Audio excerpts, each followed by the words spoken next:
haysino wona gulet sa wi goɗiɗi ene satti ɗo mbiyata tati asde tupoti pattam lamijo mahaɗo toon to jaaba taw noon mahi ɗum ko opérateur économique ɓiɗɗo jabanajo woni Ousmane Kane yo Allah junnu balɗe makko moƴƴina battane makko kono noon ko deuxième partie vidéo cérémonie officielle o jeeɓaten keɗoɗen discours aji pattam lami kono kadi ñeñɓe jarani hen caggal ne tawno mabuɓe dakle mbaɗi toon ko weɗɗa ɗum noon jebden ɗum ne tawno dahemme o kala jiɗɗo leydi ndi ene foti dahmitorade ɗum ne hannirta niyen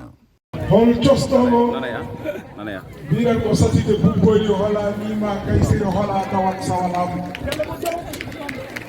omo ardi o ardi koye farko sanno werɗo ngari kolle lammaji bañi ndinde fatima tum ndinde yero omo modi goɗe mutata badabi yowninat homo ardi koye hamadi ñaandu homo ardi koye colli aari homo ardi koye degara gommoɗe généraux makko ɓe o arde ngolo wuro ɗum noon moni fof ene jogui ɗo kal gueɗal ɓeɗo limaɓe ɓe fof kadi kuuji mumen nan ɗo ɗum noon jaaba ko neɗɗo goto terɗe ɗe fof kawri gandanɗa hoore maɗa neɗɗo o dari golle golle ɗe yetti ha to yetti ɗo so nokki mabuɓe konngol noon mbaɗɗon koko haani ko taniraɓe mon mbaɗanno hanki tigi tigi moƴƴirano kelle sibu kala to timmu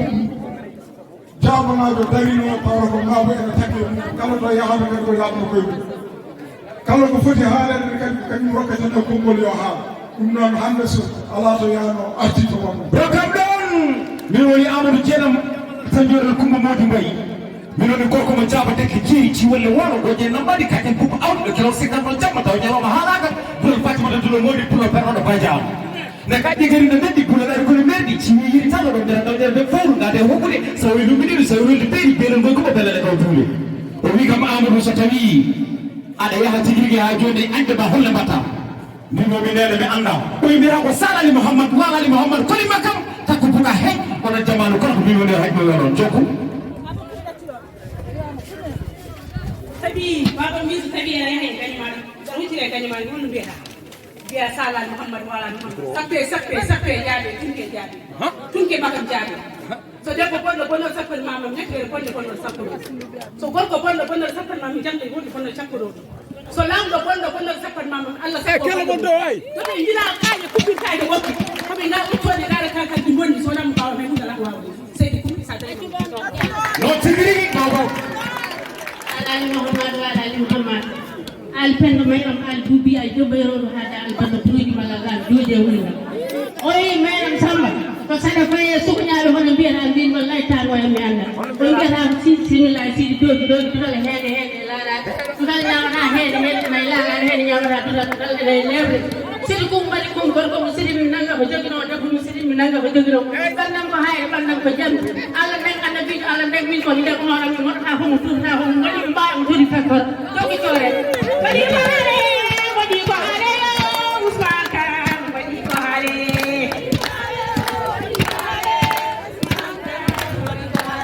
monyalana wawa yo ko monyalana wawa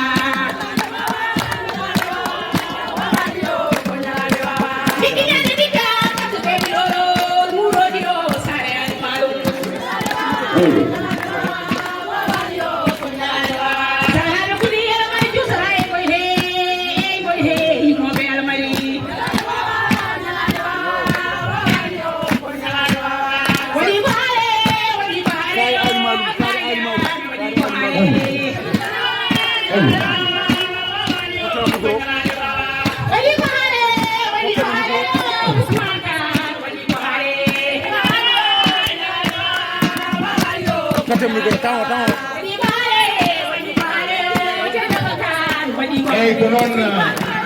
noon tigi rigui ko ardi o jafoɗon Amadou Sidiki yero sendi sidi bigey yala na ko so fatumani kuma e man ma ko so fatumani kuma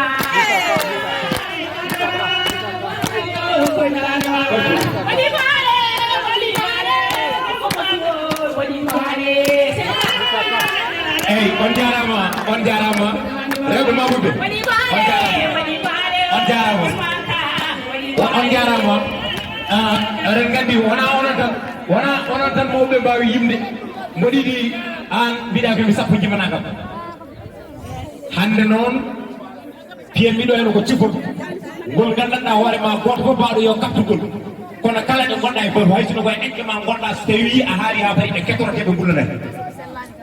mbiyata ko salali mouhammad warali mouhammad sigi batu sigi joom batu allah jeeyi batu ɓe kitti batu pawe junggam nangue puɗi dirini ɓe kamɓe puɗi ɓe dirani nangue safe nangue jogui guiɓe ɓe jiiɗa e woto sona min amadou goume wel jara wel jara no wirine sukara no wurina hamou min ɓe basimi jooɗi ɓe batu yimɓe kala joom kalane kam woni jarno daw daw kalane kam woni jarno daw daw woni jarno daw daw woni jarno daw daw kalane kam woni jarno daw daw jarno daw daw jarno daw daw kalane kam woni jarno daw daw woni jarno daw daw woni jarno daw daw on jarama mbaɗe présenté ɗum ɗo après uddat assalamu aleykum rahmatullah présentation vite fait assalamu aleykum rahmatullahi taala wa barakatuh min calmini onon dendagal dekle naaɓe min calmini hono Ousmane Kane baɗɗo sababu hande ko joƴƴiɗen ɗo ko emin min daara jammu emin calmina kadi sukaɓe dañiɗo ɗo guiɗi ɗum ɗonde ha fewde kakadi sukulel mbaɗiɗo kadi dañi ko sukulel mbaɗiɗo kadi ɗum ɗo wiyete ko loonde ɗum wiyete ko loonde ɗum wiyete ko loonde ɗum ɗo wiyete sohla summude ɗum ɗo wiyete ko yoko ala balme ɗum wiyete ko balme summuɗen mbaɗa nanɗima ɗum ɗon wiyete mama foɗfoɗani ɗum summuɗen mbaɗa nanɗima hande ɗum ɗo wiyete on jarama duwono ñiwono ɓinguel ñiworo duwono ɗum yo mawnu ala yo duwono ɗum yo wuuru sella so ɓeɗen ganda ñiwo kam koko mawnata ɗum noon alhamdulillah rabbil alamina eyi min beltanima Ousmane eko waɗi ko kadi ɗum ɗo ce n'est qu'une partie visible de l'iceberg ko waɗata less ko waɗata allo jangde wonano jangde e cellal jangde ardi heddi noon so laawol gasa'ani wonɓe laawol ɓe ma jetta hay so ɓe ɗaɗodiri occidentaux kamɓe mbaɗi case tupeti ha ɓenni minen mbiyen ɗum to Amérique to ko Daycare firti ko kala cubalel dañguel lebbi 5 lebbi 6 serte yummu kono Daycare to nawete hokkete ko gandal hokke pinal so arti galle ko poste keesinaji postata yummu walla bawmu tagi baw yummu walla baw anda ɗum noon allo so tawi hande Allah adani en ɗum en jettat Allah Daycare noon jeeyi ɗum ko yummum sukaɓe par ce que ƴettat ɓinguel makko ngel wemtani finali nawa ɗum Daycare ne janggaton hakkilantagal ene janggaton hunde foof so arte maɗa ade e koɗɗe nde tawata ko wawi kala foono wawde ɗum noon ko weltanade Allah e weltanade on Ousmane Kane so ɗum yewti eɗen calmina eɗen bismo tawɓe en ɗo e nokku men min noon somi wi nokku men wiyata Diaba Décrété par ce que Diaba Décrété ko anda ndiyami ko carte ha tableauji ko ɗum woni ko wodi ko ɗum woni ko nafata ko allo ko ɗum woni ko woodi ko ɗum woni ko nafata ko kadi aduna hande union fait la force e case tout petit o kala jogiiɗo ɓinguel mum ene ñaagira sabu Allah yo addu ɓiɗɗo o ko nafoore mum tan mere wontata ɗum noon heddi ko wasa wonde kinaade mi salmodira mi bismo hoɓɓe men taw men tedduɓe kono sous préfet men Thiam et secrétaire général meɗen case tout petit ministére meɗen case tout petit ene wondi e monsieur le maire Doro Mbaye ko ɗo jeeya affaire fof ko ɗo woni mawɗo men o kam en kalata haala muɗum par ce que on waɗani en ken mbawadande koye men kadi koye lawol wona on jiru bisi mon koli on monsieur le président Mamoudou Dia ko min gandodiri ko mi yiyane makko nimsa ko mawɗo ala ko ala e aduna o waru ɗum jarnani mo haɗan andodirde o mon ɗo jooɗi min duttu riñ APR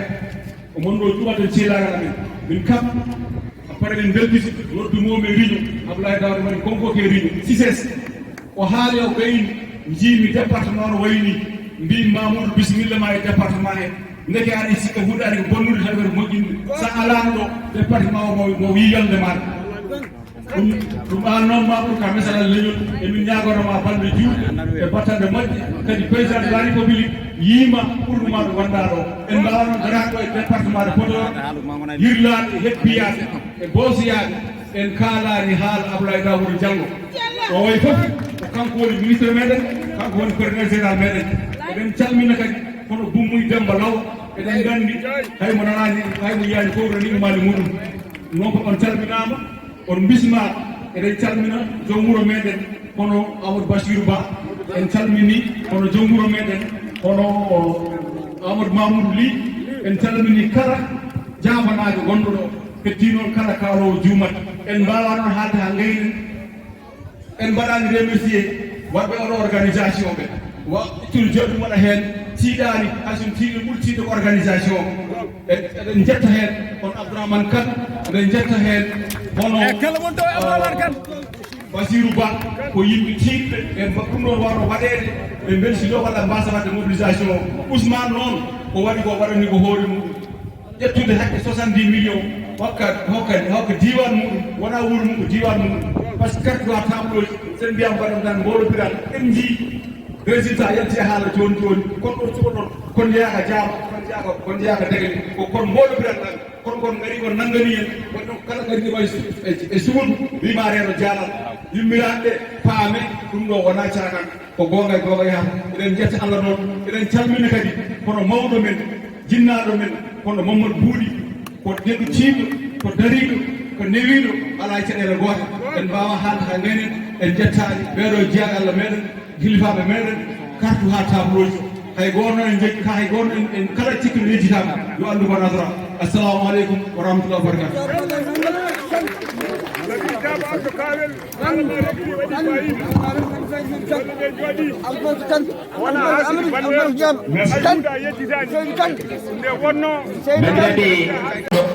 so haal ha nana walla so tawi tan koye nder ɗerɗe makko heedi ɗum yo tinno o duwono kaw men baabi men Ousmane Kane yo Allah tinno boɗɗe makko moƴƴine battane makko nde tawno kalis ko leɓol hire rek so tawi dippama ɗon goɗɗi jabba weeɓani yattinde ɗum noon hono makko weeɓani e nder wuuro kono noon jabate ko Allah rokki men kono noon en mbawa haalde ɓe tawat kalani jinnaɓe men ɓe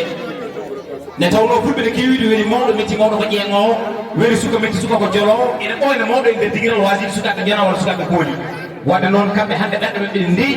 e ɓesgu jabatede kala foti ɗum noon yo Allah ɓoynu ɓe jeesa men ɗo siki ala joni ko l'artiste renommé international, l'homme qui a marqué son empreinte. On mo ganduɗa hoorema hande jaaba gila katto ha tableauji ko kanko farnoto dande makko yiɓɓude sorode e radio ji weye tijirki e weeyo pasi wona mbiyemo alisi toto jaaba e tule ole ɗum noon tigi ala bandiraɓe moƴƴemo kees tolle mbela toujours oɗo prestation goɗɗo fayide nde tawno ko baɗanɗo on mo ganduɗa hoorema ko kañum woni Ousmane Kane single c'est parti. Salam alaikum. Salam nuntigi DJ. Salam alaikum. Assalamu alaikum. Wa alaikum salam. Nabi assalamu alaikum wa alaikum salam. Ono ko doni non. Den no ken do to ko. Yitte ko wona ko e waawdo wona ko jina min wawa wona ko be ko yidi ko mari ko. Ousmane Kane no fonga be hurtu teddugal. OK DJ, OK c'est parti na titre bo watti. So de mela moña kele. Non tigi.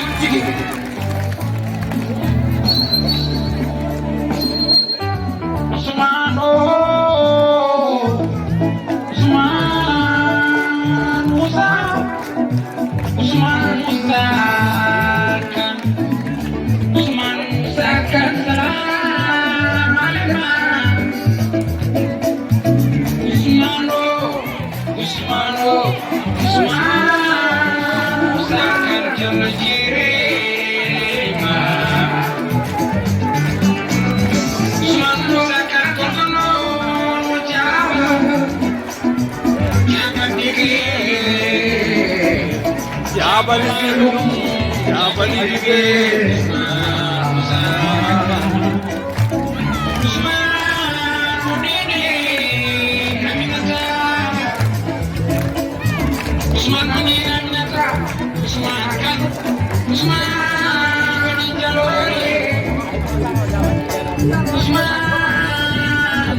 Kabasi, beri moƴƴere mo kersuɗo ɗo belande tawno tawo eɗen gandi tawo aussi ko hen jeeya kadi eɗen gandi kawa machallah yiyede moɗo tan hay sino tawi yimani ko beelam bokka nde tawno neɗɗo ne wawi wonde nalanke soynoyo to woɗɗi kono an gandiɗa ko yimɓe wonɓe nder ɗumen. Monsieur le maire de la commune de Molo-Birane, Messieurs les conseillers départementaux municipaux, Messieurs les chefs religieux coutumiers et particulièrement notre ami Monsieur Boumaï Lao, Dembelao, Messieurs les chefs de village, chers participants, distingués invités, je vous transmets mon bonjour en tant que président du conseil départemental de Podor, mais en tant aussi qu'ami et parent à la famille Khan, représentée par Ousmane Samba Abdulrahman, à qui j'envoie mes salutations les plus chaleureuses. Je vous transmets aussi les salutations chaleureuses du ministre des Finances et du Budget, M. Abdoulaye Daouda Diallo. Monsieur le secrétaire général, cette œuvre, je dirais cette case des tout-petits, mise à la disposition de votre structure, est le fruit d'un investissement de plus de 50 millions réalisé par Ousmane Khan, ressortissant de Djaba. Comme vous le savez, l'État ne peut pas tout faire. Il est absolument important que des bonnes volontés de la trempe de Ousmane puissent appuyer l'État, aider l'État dans le développement de l'éducation de la base au sommet. Ce qu'il a compris, après concertation avec les populations, il a réalisé et équipé cette belle case. Mais je suis venu aussi parce que Ousmane et toute sa famille m'ont rencontré. Et Ousmane m'a chargé de conduire tous les travaux. Il m'a demandé de voir tout ce qu'il faut faire jusqu'à ce jour d'inauguration. L'État, en appuyant le ministère de la Femme, la Famille nous nous plaçons en droite ligne des directives, des orientations stratégiques du chef de l'État Macky Sall. Ça me paraît essentiel. Et le conseil départemental de Podor s'emploiera à aider au développement de cette case de tous les petits, des tout petits, et nous continuerons à surveiller, à aider, à collaborer dans le cadre de notre compétence transversale, même si la case ne dépend pas de notre compétence réelle. Je voudrais dire que nous remercions Madame Dien Ndeye Diop, qui n'a managé aucun effort pour que l'inauguration puisse se faire dans les meilleures conditions. Nous l'avons saisie par lettre. Elle a instruit l'ensemble de ses services qui ont diligenté avec la directrice générale des cases de tout petits, mais aussi avec M. Kangui, le secrétaire général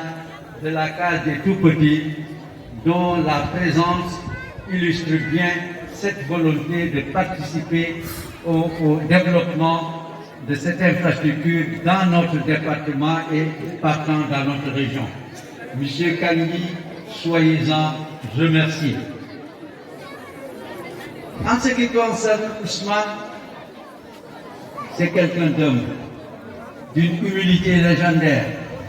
C'est quelqu'un de bien éduqué, qui ne peut pas regarder quelqu'un deux fois. Il baisse la tête. Tout le monde le sait. C'est quelqu'un qui colle avec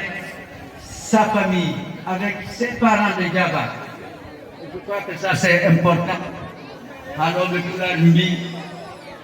Dagne de Sadad, Sadiko Dagne de Rendé Bandoumen.